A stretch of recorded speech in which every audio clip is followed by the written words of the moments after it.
Shalom, I'm Dr. Deanna Dye with Foundations in Torah and Bible Interact TV. And this is the last session, the fourth session of our series, Early Morning Blessings, that has taken us from Matovu, or entering into the house, and all the way closing with the incense service. So last time we did begin the whole idea of taking the ashes and the services involved in that. You can read about that in Leviticus. There was actually two services. One that was a sort of ceremonial service, and the other one the actual removing of the ashes.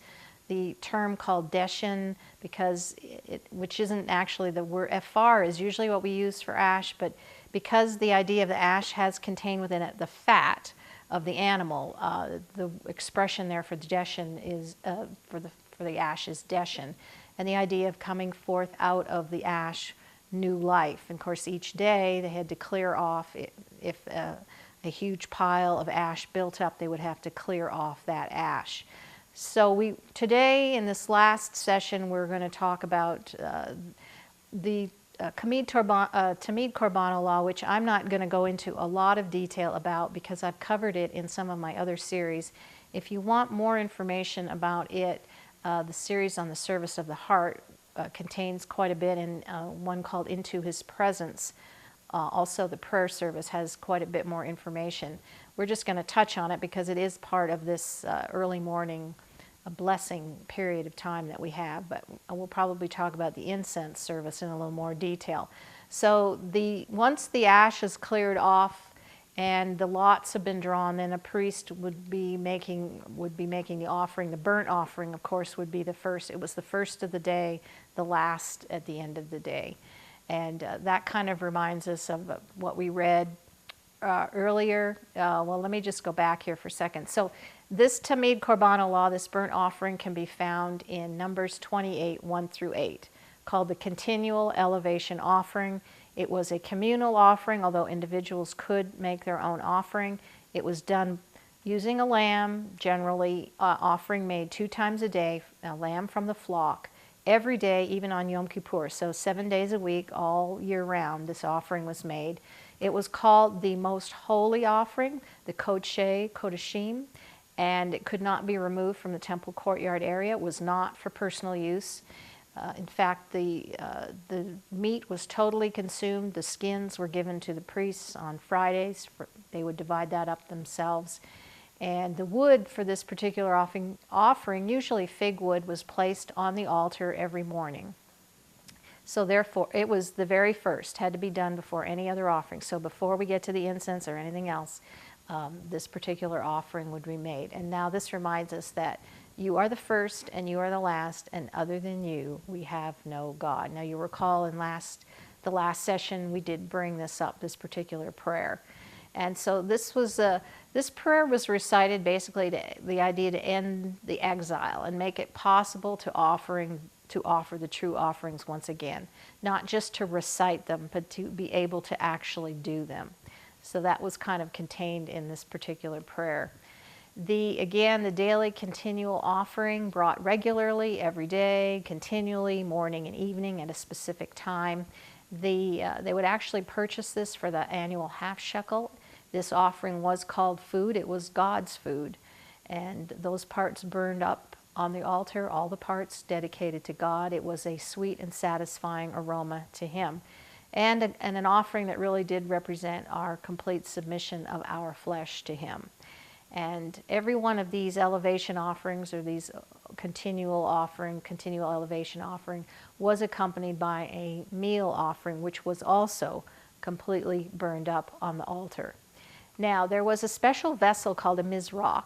This is what they used to catch the blood. Once the animal was slaughtered, the blood had to be caught, and it was caught by a priest in this, again, very special vessel. And it was designed in a way they couldn't set it down and allow the blood to coagulate. So by its sort of, the angle at the bottom there didn't allow it just to sort of sit somewhere. So they would take the blood in from this special vessel, and it would be thrown literally against the altar on the northeast and southwest corners of the altar. And in doing that, they fulfilled the description of to apply the blood all around the altar. because by taking on 2 sides at a time, they eventually covered all 4 sides. And this particular offering, the Tamid Korban Olah, was an offering which it had an element of atonement in it, but basically was for unintentional sin. In fact, most all of the offerings were for unintentional sin. And so it seemed to me that Yeshua the Messiah fulfilled in his offering for our willful, rebellious, intentional sin. The Tamid Korban Olah, we talked about quite a bit, and these just a reminder, we can't probably talk about this too many times, but daily, communal, using a male lamb. Important, this was on the outer altar, the big outside altar, not on the inside altar in the holy place. Called the most holy offering. It was, again, obligatory, had to be done in the morning, had to be done in the evening, was splashed on the 2 corners, and again, every single day, even on Shabbat and even on festival times, this offering was made. Now, there were offerings that were voluntary. Now, an individual actually could make the offering. So on Yom Kippur, the high priest would make the offering, and with the omer, this offering would be made with the counting of the omer, that offering. A woman after childbirth would make that kind of an offering. There would be a communal offering dealing with idolatry, would be the same offering made.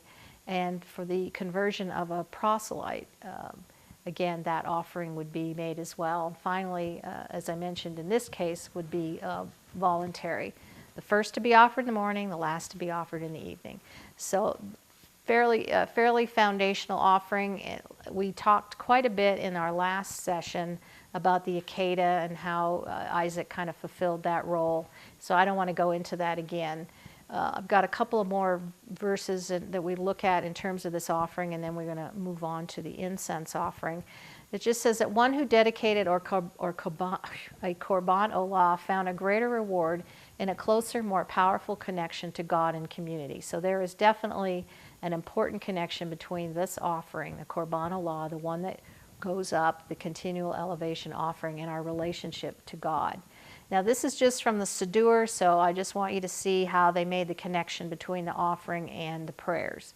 You commanded us to bring the continual elevation offering at its set time, and that the Kohanim be at their assigned service, the Levites on their platform, and the Israelites at their station.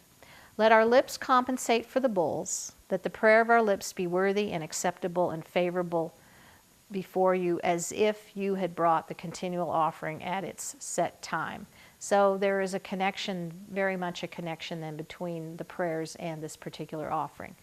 So if we move to our next slide here, we're going to see there's something called, this is called the daily, because this is what had to be done daily. Tamid would be our word.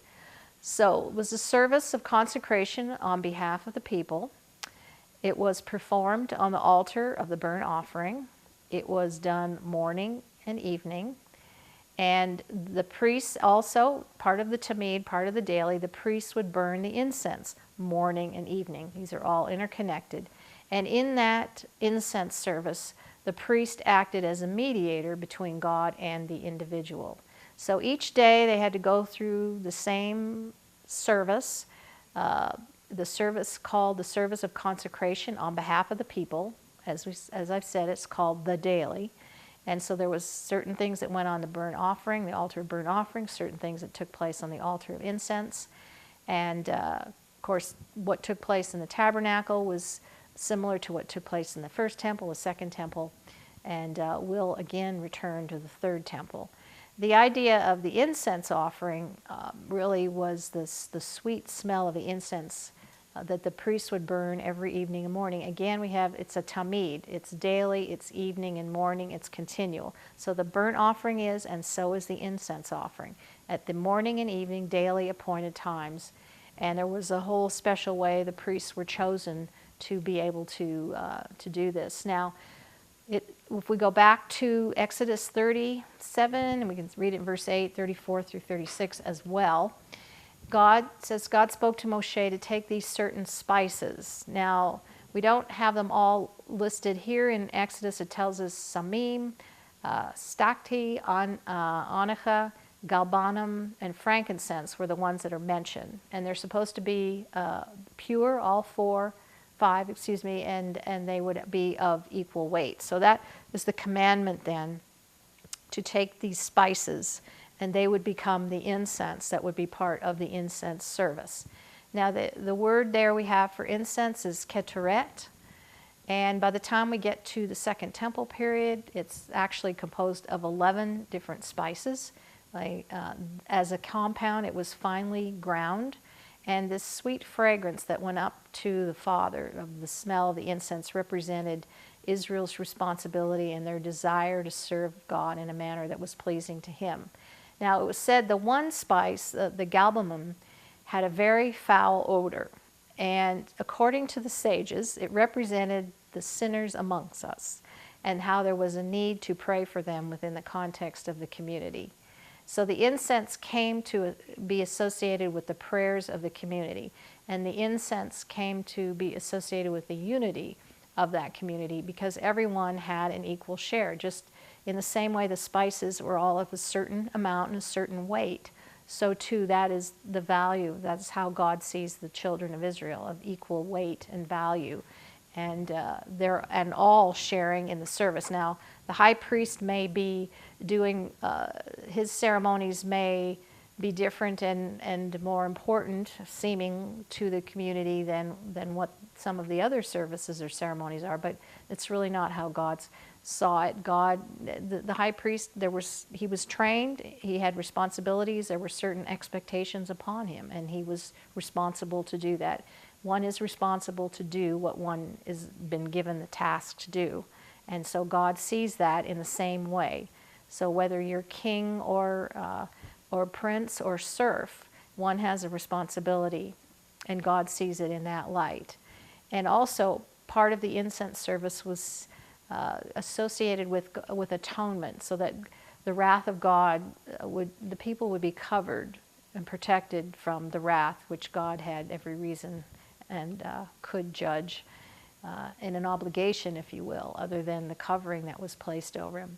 Now this is just from that scripture, to take the fire pan and place some fire on it from the altar, offer the keteret, which is the incense, and go quickly to the community and make atonement for them. So the divine wrath was coming. The plague had already fallen, and so Aaron took this pan, and Moses had told him to do so, and he ran into the midst of the assembly where the plague had already begun to kill the people. And it says then he offered the keteret to atone for the people. So we see even in the incense is an element of atonement that takes place within that offering. Now this is a picture of what it might have looked like in the tabernacle. So I believe this is from the design of the tabernacle that's in Israel, in the southern part of Israel. So the burnt offering altar was the place, the meeting place, I guess you would say, between God and Israel. The incense altar was the place where one was to welcome the king and show him honor that was due him. And it developed quite well within the context of the Siddur, the prayer service.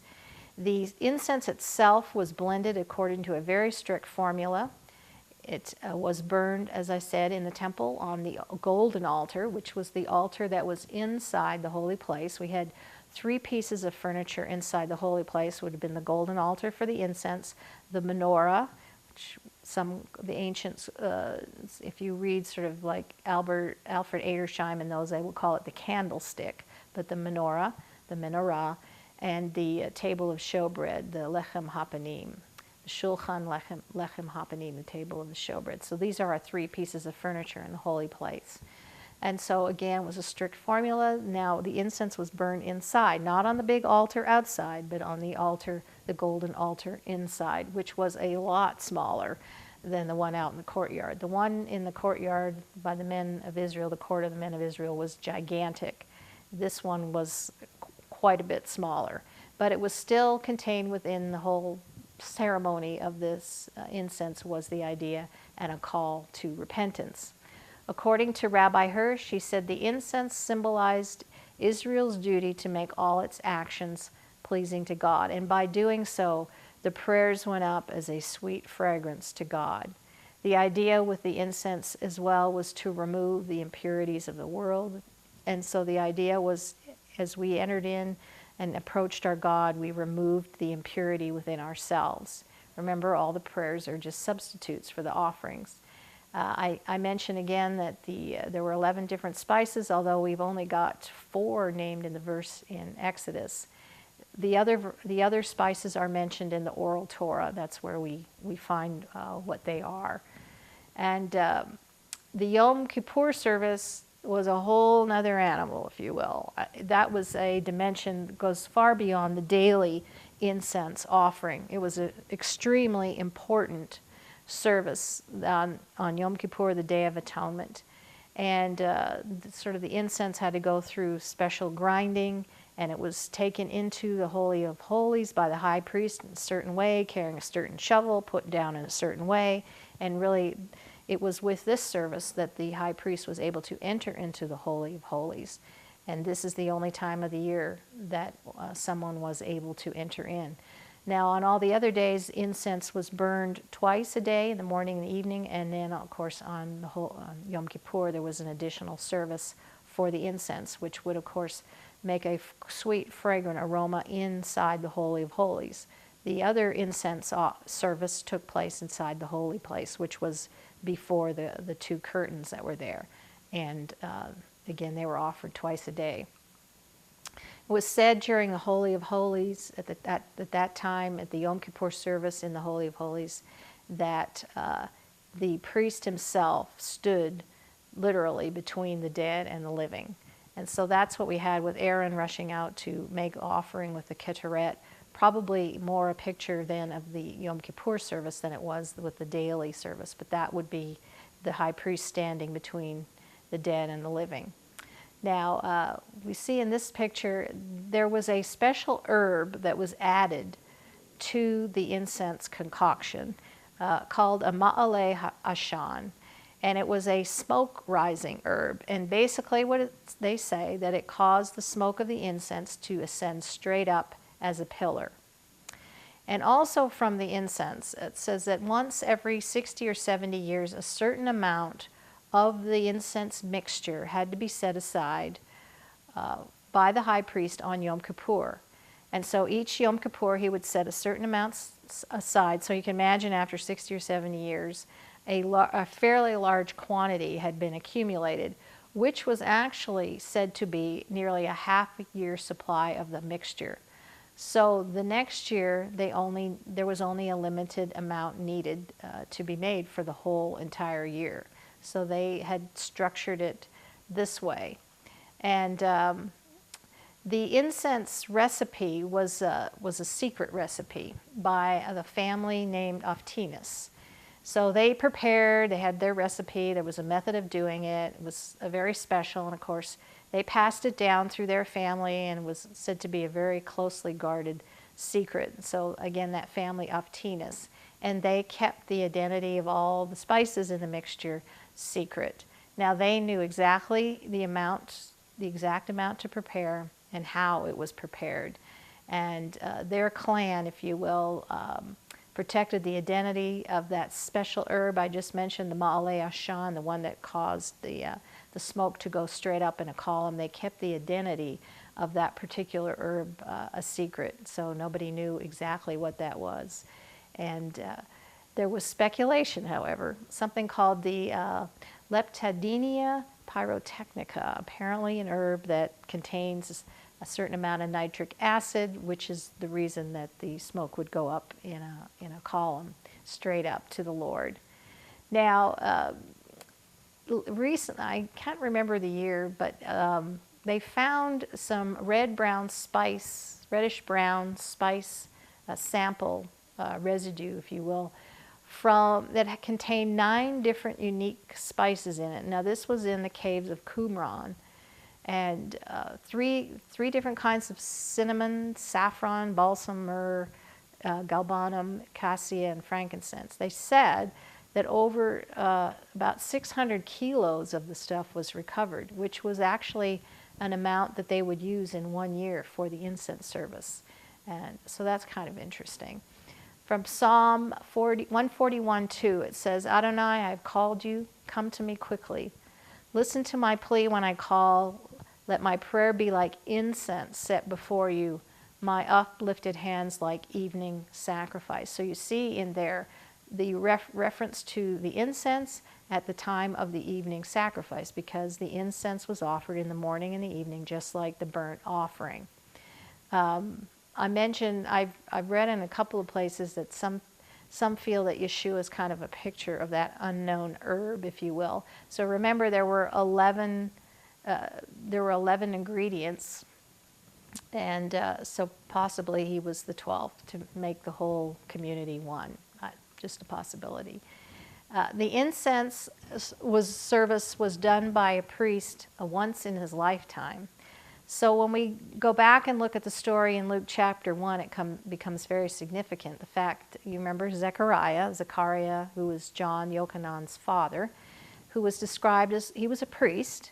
He was from the order of Aviah, and he was described as one who was righteous and blameless and tamim before the Lord, one who observed all the commandments and the ordinances, the mitzvot and the ordinances.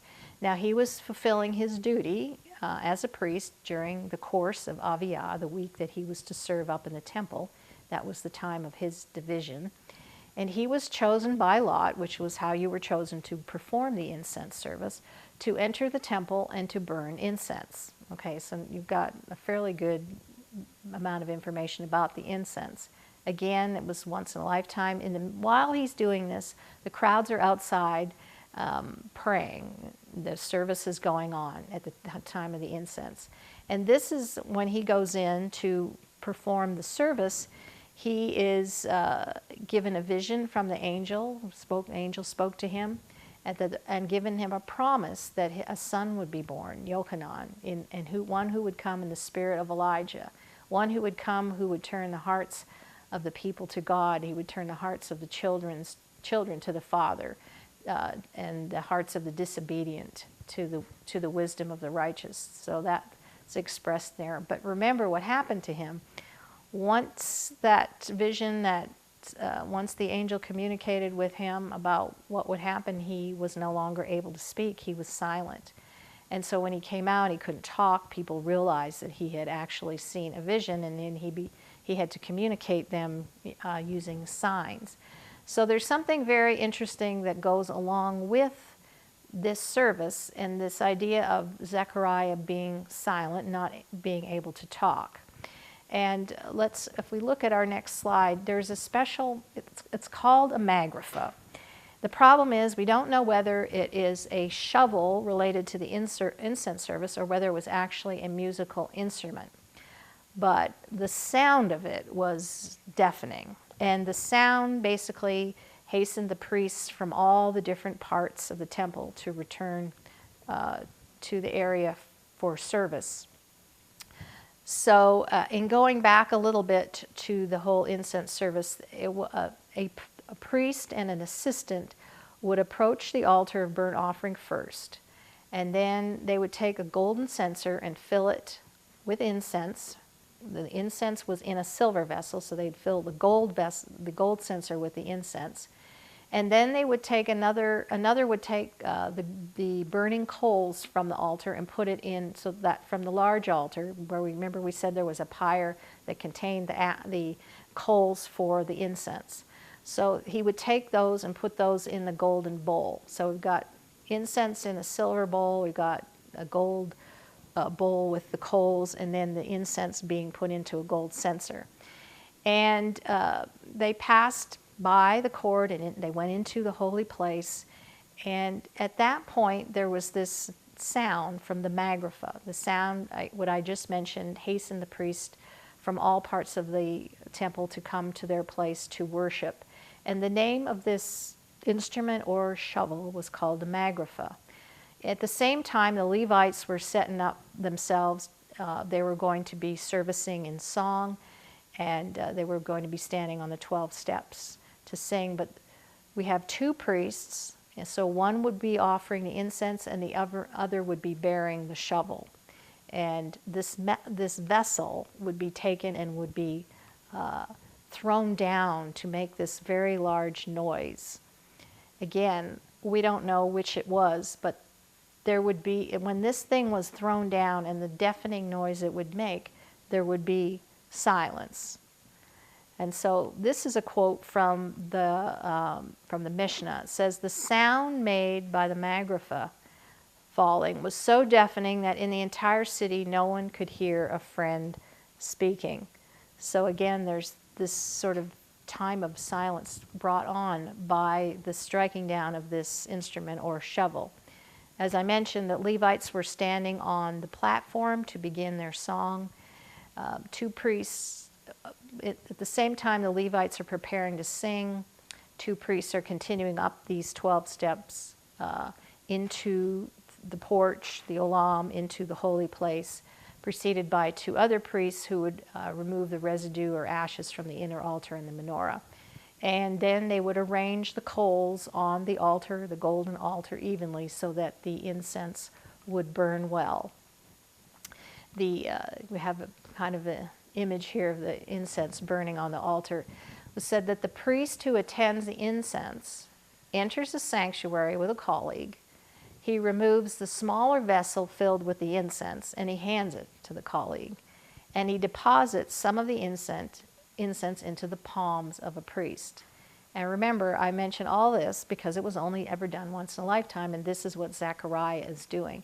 Now apparently if it was done once in a lifetime, it doesn't seem like they had a whole lot of experience doing it. Now they probably practiced it leading up to the time, but it's not like it was not something that they were familiar with and had done. So the key here was they were warned to be very careful when placing the incense on the burning coals, because if they got too close, then of course they would be burned. And it says, "The whole multitude of people withdrew from the inner court and fell down before the Lord, spreading their hands in silent prayer." And it seems to me that this is the moment in which, in Luke, Zechariah could not speak, because that's what's going on in the whole temple. The people have all gathered because of the sound of the Magrafa. They fall down to worship before God, and there is complete silence. And this, I believe, is the point at which Zechariah was silent after receiving that vision from the angel. And at the time, remember, it was the angel Gabriel that appeared to Zechariah.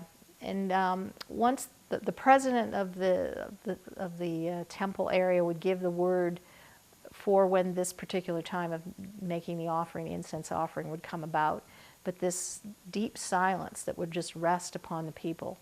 And so this is going to point us to something that happens in the book of Revelation, because I personally do not think you can understand the book of Revelation unless you understand the temple ceremonies, because really most of Revelation is dealing with the ceremonies. So we read in Revelation 5:8, it says, "And when he took the book, the 4 creatures and the 24 elders fell down before the Lamb, each of them having a harp and cups of gold full of aromas or incense, which are the supplications of the set-apart believers." And from Revelation 8:1, 3, and 5, "And when he had opened the 7th seal, there was silence in heaven for about half an hour. And another messenger came and stood by the altar, and he held a golden censer. How much incense was given him so that he might offer," goes on, "with the prayers of the set-apart believers upon the golden altar before the throne. And the smoke of the incense of the prayers of the set-apart believers went up before Elohim from the hand of the messenger. And the messenger took the censer and filled it with fire from the altar and cast it upon the earth." So I think you can see that there's quite a connection then between the Revelation, what goes on in Revelation, and what's happening here with the incense service in relationship to Zechariah. So this kind of concludes this section, if you will, going from entering into the house to the incense service. This was part of the morning and evening service, offering the incense.